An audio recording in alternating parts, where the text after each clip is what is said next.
हूं अंजलि और आप देख रहे हैं स्पेशल सेल, जहां रूबरू कराएंगे कई ऐसी दिल दहला देने वाली वारदातों से जो आपके आसपास ही दस्तक दे रही हैं। लेकिन खबरों की शुरुआत करने से पहले डालते हैं क्राइम की बड़ी खबरों पर एक नजर। यूपी में जारी है झूठी शान के नाम पर खूनी खेल। गाजियाबाद में शादी से नाराज लड़की के परिजनों ने लड़के की मां और भाई को मारी गोली, मां की मौके पर हुई मौत। मुजफ्फरनगर में बेखौफ अपराधियों की दहशत, घर में घुसकर की लूटपाट, विरोध करने पर घर की बुजुर्ग महिला को जिंदा जलाया, पुलिस कर रही है पड़ताल। सीतापुर में पति पत्नी का रिश्ता हुआ शर्मसार, शराब पीने से रोकने पर पति ने पत्नी को उतारा मौत के घाट, लोगों ने आरोपी पति की पिटाई कर किया पुलिस के हवाले। और यूपी पुलिस की जारी है गुंडई, रायबरेली में सीओ ने मीडिया के कैमरे के सामने आरोपियों को जमकर धमकाया, तो मथुरा में यूपी हरियाणा सीमा पर गुंडों से मिलकर पुलिस कर रही है वसूली।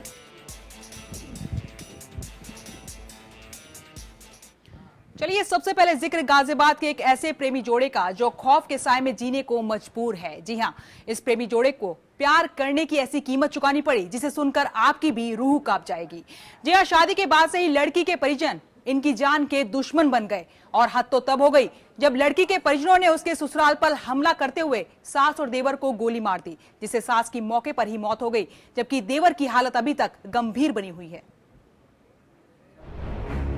ये तस्वीर मेरुनिसा की है, जिसकी यादें अब तस्वीरों में ही कैद रहकर रह गई हैं। बेखौफ अपराधियों ने मेरुनिसा को गाजियाबाद के निवाड़ी के इस घर में गोली मारकर मौत के घाट उतार दिया है, जबकि मेरुनिसा के भतीजे को बुरी तरह से घायल कर दिया गया है। मेरुनिसा का कसूर सिर्फ इतना था कि उसने अपने बेटे जावेद के प्रेम विवाह में साथ दिया था। असल में मेरुनिसा के बेटे जावेद ने कुछ दिनों पहले ही इस लड़की से प्रेम विवाह किया था, जिसके बाद से ही लड़की के परिजन जावेद और उसके परिवार वालों के दुश्मन हो गए थे। हमारे घर आए। कौन लोग? वो लड़के घर वाले लड़के। अच्छा। तो उन्होंने, हम तो थे नहीं वहाँ, मगर हमारी अम्मी मिली वहाँ, तो उन्होंने गोली मार दी। आपकी अम्मी को? हाँ, 6 घंटे। अच्छा। ये आपकी कौन है? ये जब तो घर वाली है, लवारा जिसकी। जावेद का आरोप है कि इसकी पत्नी के परिवार वाले इन्हें खोजते हुए निवाड़ी के इस घर में पहुंचे थे, लेकिन जावेद और इसकी पत्नी मौके पर मौजूद नहीं थे। फिर क्या आरोपियों ने जावेद की मां और इसके चचेरे भाई को ही गोली मार दी, जिससे जावेद की मां की मौत हो गई। अब जावेद अपने परिजनों की सुरक्षा की गुहार लगा रहा है। ससुराल पक्ष ने आपके घर पर आकर हमला किया। हाँ, एक भैया की गोली मार दी, एक भाई की गोली मार दी हाथ में, और एक आपकी मदर को गोली मार दी। वहीं पुलिस ने भी मौके पर पहुंचकर तहकीकात की और मृतक के परिजनों की तहरीर पर आरोपियों के खिलाफ हत्या का केस दर्ज करते हुए उनकी गिरफ्तारी के लिए दबिश शुरू कर दी है। युवती थी, उसके परिजनों ने युवक के घर पर हमला बोल करके वहाँ पर आपस में कहासुनी हुई और उसमें उन्होंने एक व्यक्ति को गोली मारी है, जो मृतक जो युवक है उसकी माँ है, उनको गोली लगी, उसकी मृत्यु हो गई है। पुलिस ने एफआईआर पंजीकृत कर ली है, इसमें कार्रवाई की जा रही है। गाजियाबाद पुलिस नवविवाहित जोड़े को सुरक्षा देने की बात भी कर रही है, लेकिन ये जोड़ा बेहद खौफ में है। ये समझ नहीं पा रहे हैं कि क्या प्रेम विवाह करना इतना बड़ा गुनाह है कि इनके घर में खूनी खेल हो जाए। सवाल उठता है, क्या इस जोड़े को इंसाफ मिलेगा? गाजियाबाद से चंदन राय की रिपोर्ट, एपीएन। मुजफ्फरनगर अब लुटेरों का शहर बनता जा रहा है, जहां लुटेरे बेखौफ होकर वारदात को अंजाम दे रहे हैं, तो वहीं पुलिस हाथ पर हाथ रखकर बैठी हुई है। और इसी के चलते बेखौफ अपराधियों ने पुलिस की सुरक्षा व्यवस्था की धज्जियां उड़ाते हुए एक घर में घुसकर जमकर लूटपाट की। और इतना ही नहीं, घर की बुजुर्ग महिला को भी आग के हवाले कर बदमाश फरार भी हो गए। मुजफ्फरनगर के थाना सिविल लाइन क्षेत्र का महावीर चौक इलाका, जहां अपराधियों ने जमकर दहशत बरपाया है। इस घर के अंदर की तस्वीरों को देखिए, जो कि बेहद ही भयावह है। इस घर में रखा एक एक सामान जलकर खाक हो गया है और घर की बुजुर्ग महिला सरोज की जलने से मौत हो चुकी है। असल में इस घर में नरेंद्र अपनी पत्नी सरोज के साथ रह रहे थे, लेकिन जब वो घर पर नहीं थे, तभी अपराधियों ने इनके घर पर धावा बोलकर पहले तो घर में जमकर लूटपाट की, फिर इनकी पत्नी सरोज सहित घर को आग के हवाले कर दिया। ये पत्नी रहते मेरे यहाँ, और कोई रात को आया, सामान लूट कर ले गया, सब उसको मार गया, जलाया। क्या क्या सामान गया? सामान तो बहुत था, लड़का रहता वो बाहर गया हुआ, उसकी हम तो उसके यहाँ से सिर्फ देखभाल के लिए रह रहे थे। नरेंद्र के घर में हैवानियत करने के बाद जब बदमाश मौके से फरार हो गए, तब जाकर पड़ोसियों को हत्या और लूटपाट के बारे में जानकारी हुई। फिर पुलिस को भी जानकारी दी गई और मौके पर पहुंची पुलिस टीम भी जांच पड़ताल में जुट गई। हालांकि पुलिस बुजुर्ग महिला की मौत की बाबत कुछ भी कहने से बच रही है। पुलिस कह रही है कि वो गंभीरता से जांच कर रही है और जल्दी इस वारदात को लेकर खुलासा हो सकेगा। इनके घर में वो जली हुई अवस्था में पाई गई हैं और जो उसमें हम लोगों ने बॉडी को पोस्टमार्टम के लिए भिजवाया है। फॉरेंसिक टीम आई है, डॉग स्क्वाड की मदद ली जा रही है और उसमें जल्दी से जल्दी इसका खुलासा किया जाएगा। पुलिस कह रही है कि जांच के बाद ही खुलासा हो सकेगा कि महिला की मौत के पीछे का सच क्या है, लेकिन उसके परिजन इसे लूट के बाद हत्या की वारदात बता रहे हैं। ऐसे में सवाल उठता है कि क्या अब अपराधी इतने बेखौफ हो चुके हैं कि लूटपाट के बाद किसी को जलाने से भी पीछे नहीं हट रहे हैं। मुजफ्फरनगर से सचिन जौहरी की रिपोर्ट, APN। चलिए अब आपको दिखाते हैं एक ऐसा हैवान पति जिस पर शराब के नशे में इस कदर हैवानियत सवार हुई कि उसने अपनी पत्नी की धारदार हथियार से वार करके हत्या ही कर दी। और इतना ही नहीं, आरोपी ने खुद को भी घायल कर लिया। पत्नी की हत्या के बाद आरोपी पति की उसके सालों ने जमकर पिटाई करने के बाद पुलिस के हवाले भी कर दिया। आप भी देखिए, रिश्ते को शर्मसार करती है रिपोर्ट।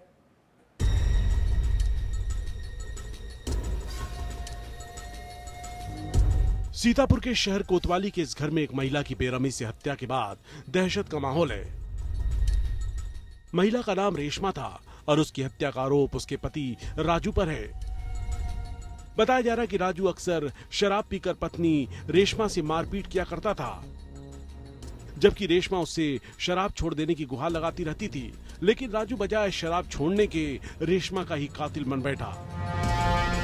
राजू ने रेशमा को धारदार हथियार से ताबड़तोड़ वार करके मौत की घाट उतार दिया। यही नहीं, उसने खुद को भी घायल कर लिया। लड़ाई हुई आपस में, जो पति ने उसको मार डाला लड़की को। उसकी बॉडी अभी मर चली गई है, खाली बॉडी मिली घर के अंदर। पुलिस आ गई, उसी वक्त हम लोग आ गए, तो इसीलिए अभी आगे देखा उसकी बॉडी अभी काहे से हत्या हुई, कोई धारदार हथियार से। जैसे ही रेशमा की हत्या की जानकारी उसके भाइयों को मिली, वो भी मौके पर पहुंच गए और उन्होंने राजू को पकड़कर जमकर पिटाई करने के बाद पुलिस के हवाले कर दिया। पुलिस ने घायल राजू को गिरफ्त में लेते हुए अस्पताल में भर्ती कराया है। लोग बता रहे हैं ये नशेबाज है, ये शराब पीने का आदी है, नशे में होकर अपनी पत्नी से लड़ता झगड़ता था और इसी बात को लेकर के उसने अपनी पत्नी को गलासे से मार दिया और उसकी डेथ हो गई। उसको मोहल्ले वालों ने पकड़ लिया।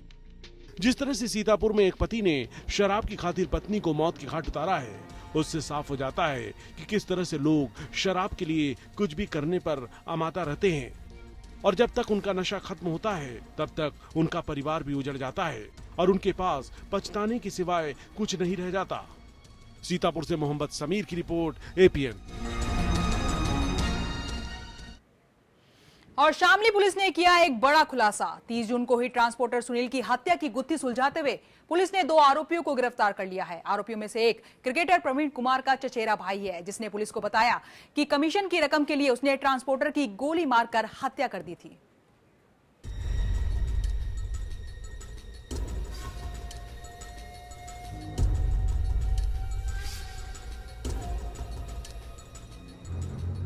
शामली पुलिस की गिरफ्त में दिखलाई पड़ रहे ये दोनों बीते 30 जून को ट्रांसपोर्टर सुनील की हत्या के आरोपी हैं। इनमें से एक आरोपी राजीव क्रिकेटर प्रवीण कुमार का चचेरा भाई है। आरोप है कि सुनील की इन्होंने इसलिए गोली मारकर हत्या कर दी क्योंकि पैसों को लेकर इनका सुनील से विवाद हुआ था। वारदात की रोज पहले इन्होंने सुनील को जमकर शराब पिलाई, फिर उसे गोली मारकर मौत की घाट उतार दिया। जो अपराध गठित हुआ था उसके विषय में एक टीम बनाई गई, जिसमें क्षेत्राधिकारी नगर के नेतृत्व में एक काम किया गया और उसमें 2 अभियुक्तों की गिरफ्तारी और जिस असलहे का प्रयोग किया गया था वह भी बरामद किया गया है।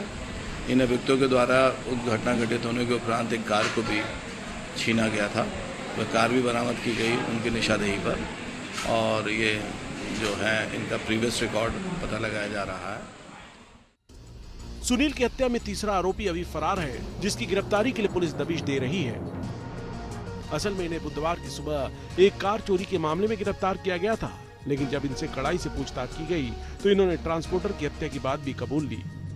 आप भी सुनिए क्रिकेटर प्रवीण कुमार के भाई और गैंग के मुखिया राजीव की ही जुबानी, आखिर इसने क्यों हत्या की वारदात को अंजाम दिया था। सर बस कमीशन के ऊपर बात थी सर, गोली जान क्या सर सर गाड़ी का था सर कमीशन 5,000 रुपये का कुछ। क्या सर मैं बिचौलवा वही था सर गाड़ी दुकान में। बस सर ऐसे नशे में यार जो भी यार सर लूट नहीं करी सर, हमने भागने के लिए छीनी थी सर गाड़ी बस। ट्रांसपोर्टर की हत्या के मामले में अब भी एक आरोपी की गिरफ्तारी बाकी है, लेकिन इस वारदात से साबित हो गया है कि किस तरह से मामूली विवाद के चलते भी लोग हत्या की वारदात को अंजाम दे रहे हैं। शामली से वरुण पवार की रिपोर्ट एपीएन। चलिए अब बात करते हैं सिद्धार्थनगर जिले की, जहां एक और विवाहिता की मौत सवालों में है। जी हां, विवाहिता के परिजनों का आरोप है कि दहेज की मांग पूरी नहीं होने पर उसके ससुराल के लोगों ने उसकी हत्या की है। वहीं पुलिस ने भी आरोपी ससुराल वालों के खिलाफ दहेज हत्या का केस करते हुए उनके खिलाफ केस दर्ज कर लिया है।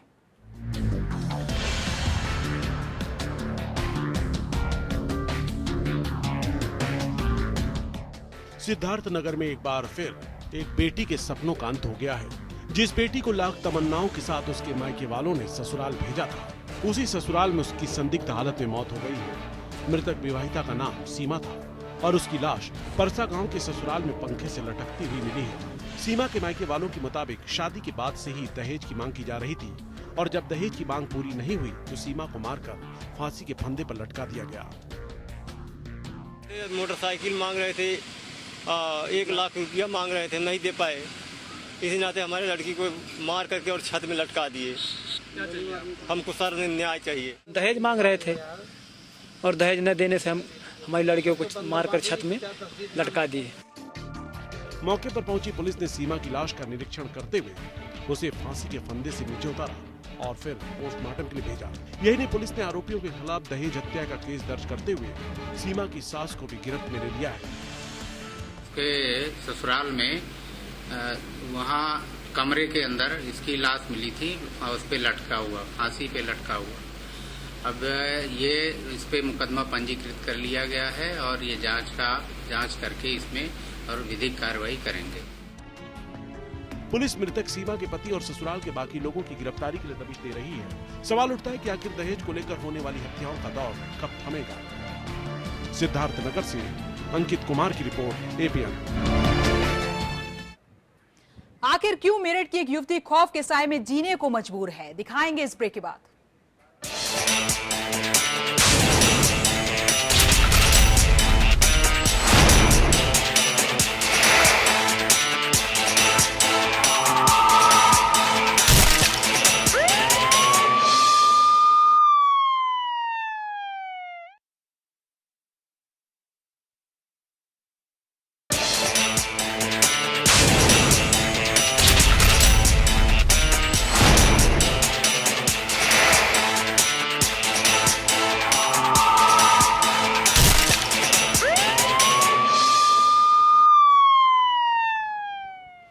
चलिए ब्रेक के बाद बात करते हैं क्राइम सिटी बन चुके मेरठ की, जहां महिलाओं के साथ छेड़छाड़ की घटनाएं लगातार बढ़ती ही जा रही हैं और इसी के चलते दरिंदों ने एक युवती को बंधक बनाकर उसकी इज्जत से खिलवाड़ किया। आरोपी वारदात के बाद से ही फरार हैं। वहीं पुलिस ने केस दर्ज करते हुए आरोपियों की गिरफ्तारी के लिए दबिश दे रही है।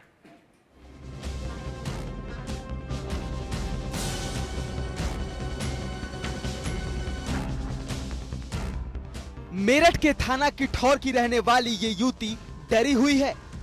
इस युवती का आरोप है कि इसके साथ गांव के ही दबंगों ने बंधक बनाकर अपनी वहशियत का शिकार बना लिया।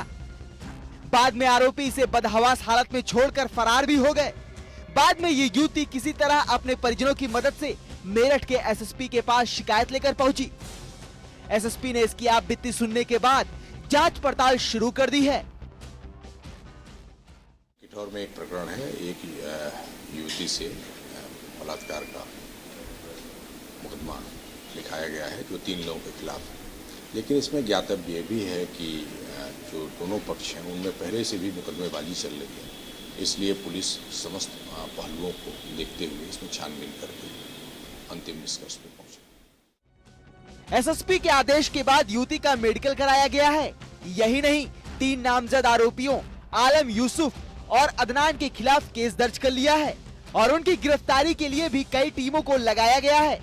अब देखने वाली बात ये होती है कि इस युवती के गुनहगार कब तक गिरफ्तार होते हैं। मेरठ से प्रवीण चौहान की रिपोर्ट एपीएन। चलिए अब आपको दिखाते हैं यूपी में कुछ पुलिस अधिकारी किस तरह से सीएम अखिलेश यादव के सुशासन के दावों की पोल खोल रहे हैं। जी हम आपको ये रायबरेली के सीओ लालगंज की कैमरे में कैद वो करतूत भी दिखाएंगे जिसे देखने और सुनने के बाद आप सोच में पड़ जाएंगे कि आखिर वर्दी वाले अपनी मर्यादा क्यों लांघते हैं। देखिए रिपोर्ट। मैं इस विभाग का प्रोफेसर हूँ।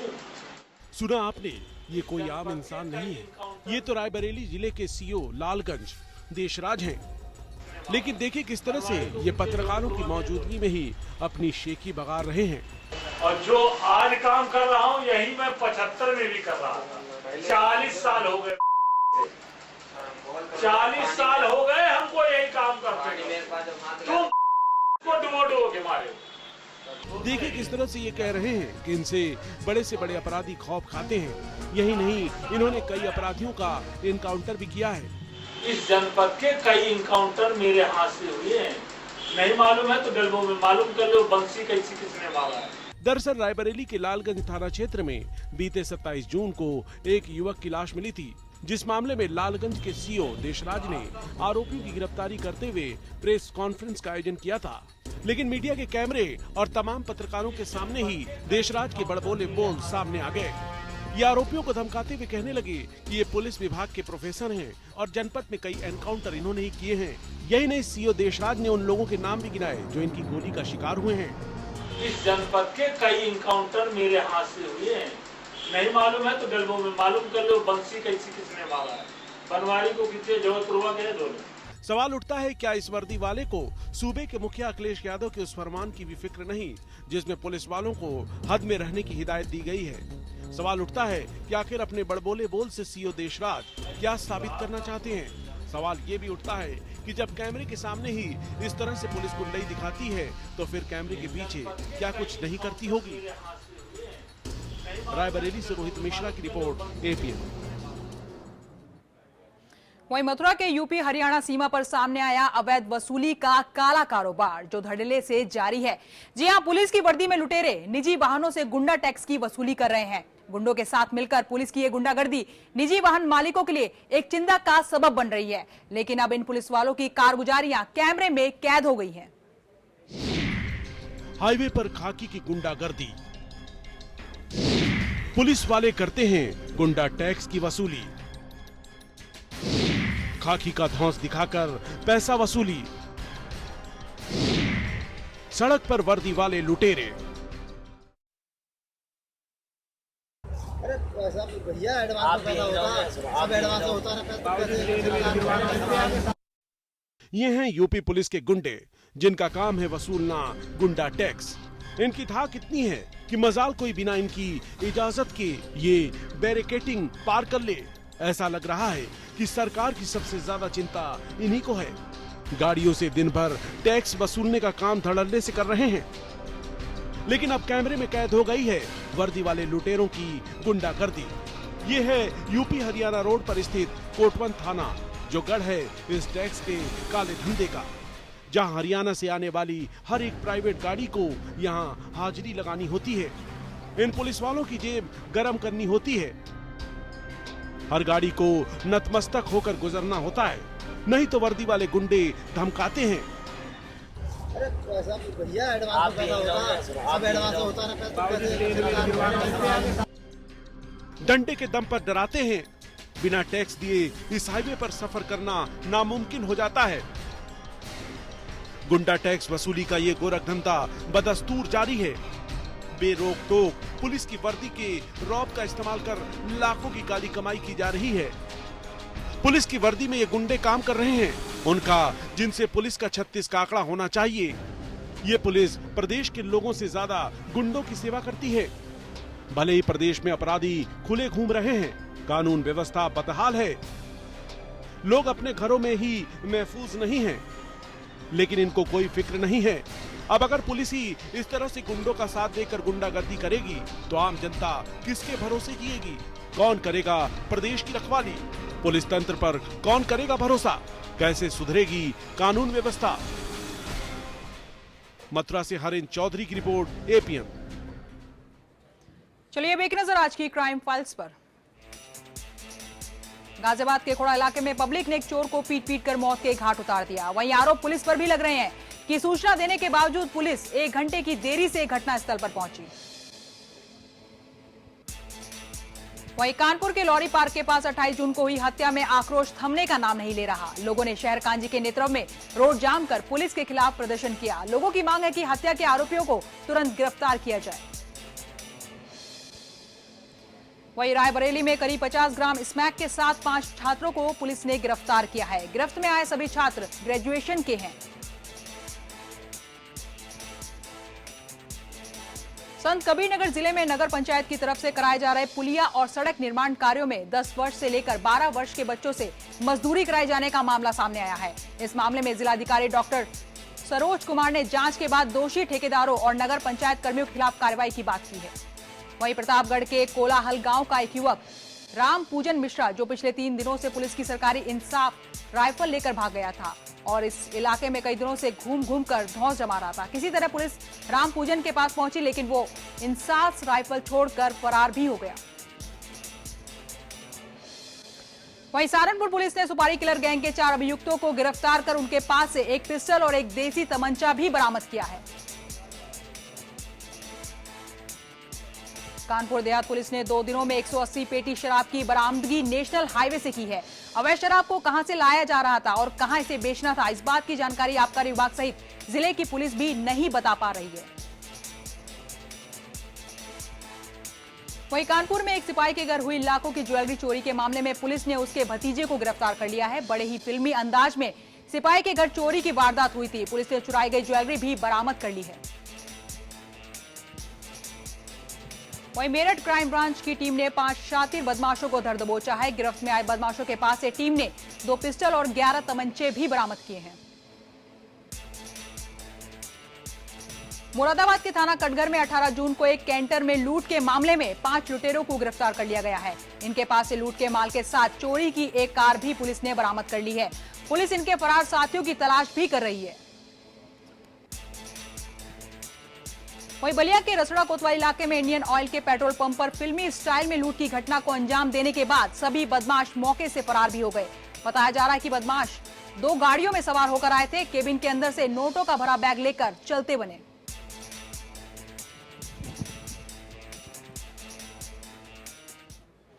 स्पेशल सेल में आज बस इतना ही। खबरों का सिलसिला लगातार जारी रहेगा। इसी के साथ हमें दीजिए इजाजत। नमस्कार।